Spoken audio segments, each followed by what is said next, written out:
পবিত্র কুরআনের নূর আর কচি মনের নির্মলতায় উদ্ভাসিত এক অনন্য আয়োজন।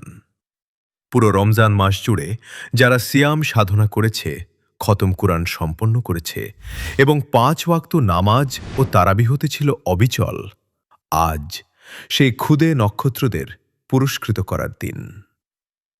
খন্দকার বাড়ির যুব সমাজ ও ডাক্তার মোস্তফা হাজেরা ফাউন্ডেশনের যৌথ উদ্যোগে এই ব্যতিক্রমী অনুষ্ঠানের আয়োজন করা হয়। মূলত কোমলমতি বাচ্চাদের আরও উৎসাহিত করার লক্ষ্যেই এ আয়োজন। আজকের এই অনুষ্ঠানে প্রধান অতিথি ও সভাপতি হিসেবে মঞ্চে উপস্থিত ছিলেন ডাক্তার মোস্তফা হাজেরা ফাউন্ডেশনের প্রতিষ্ঠাতা এবং উপদেষ্টা গোলাম মর্তুজা। অনুষ্ঠানটি পবিত্র কুরআন তেলাওয়াতের মাধ্যমে শুরু করা হয়।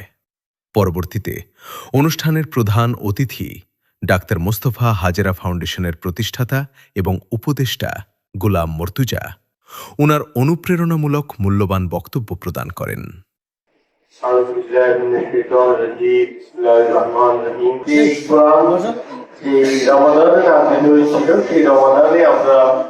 কোরআন পড়া এবং রোজা রাখা এবং সালাতের ব্যাপারে সালাতের মাধ্যমে আমরা এই প্রতিনিধিত্ব করি। আলহামদুলিল্লাহ, আলিফ লাম মিম যালিকাল কিতাবু লা রাইবা ফীহি হুদাল লিল মুত্তাকিন। এই কোরআনে আল্লাহ সুবহানাহু ওয়া তাআলা নিজে বলছেন যে এটা কার জন্য ডেভেলপ করা হয়েছে, এটা হলো মুত্তাকিদের এবং এটার মধ্যে কোনো সন্দেহ নেই, এটা যে পদ্ধতি হিসেবে কোনো সন্দেহ নেই। সেখানেও বলা হলো যে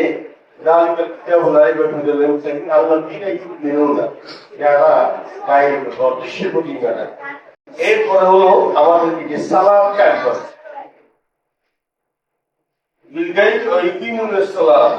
তাহলে আল্লাহ মুত্তাকিদের তিনটা ক্যাটাগরি এই আয়াতের মধ্যে বর্ণনা করেছে।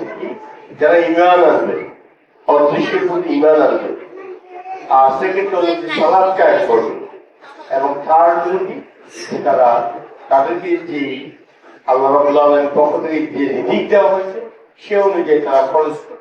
আর এই কোরআন আমরা যে কোরআনের প্রতিযোগিতা করেছি আলহামদুলিল্লাহ রমজানে, সেই কোরআনের প্রতিযোগিতা একমাত্র উদ্দেশ্য ছিল যে আমরা এই কোরআন শিখবো, কোরআনের মাধ্যমে আমাদের বাচ্চাদেরকে অনুপ্রাণিত করবো, যার মাধ্যমে আমাদের বাচ্চারা কোরআন শিখবে, জানবে এবং কোরআন অনুযায়ী জীবনযাপন করবে।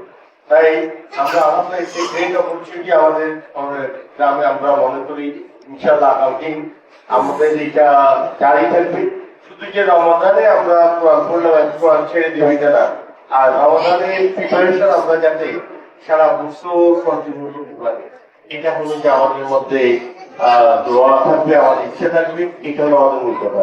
এবং আমরা একই সাথে আল্লাহ রাব্বুল আলামিনকে দোয়া করি, আল্লাহ রাব্বুল আলামিন যাতে আমাদেরকে আগামী রমাদান পর্যন্ত আমাদের সব মুরব্বিয়ানদেরকে সহ আমাদের সবাইকে হায়াত দেন। আমরা আমাদের আল্লাহুম্মা বাল্লিগনা রমাদান। অতঃপর কুরআন প্রতিযোগিতায় অংশগ্রহণকারী প্রথম, দ্বিতীয় ও তৃতীয় স্থান বিজয়ীদের হাতে পুরস্কার তুলে দেন অনুষ্ঠানের সভাপতি গোলাম মর্তুজা। শুধু প্রথম, দ্বিতীয় বা তৃতীয় নয়, বরং অংশগ্রহণকারী প্রতিটি শিশুর হাতেই তুলে দেওয়া হয়েছে ভালোবাসার এ উপহার। কারণ ইসলামের পথে তাদের প্রতিটি পদক্ষেপই এক একটি বিজয়। কোমলমতি শিশুদের আগামীর সুনাগরিক হিসেবে গড়ে তুলতে আমরা বদ্ধপরিকর। ডাক্তার মোস্তফা হাজেরা ফাউন্ডেশন মানবতার সেবায় আগামীর পথে।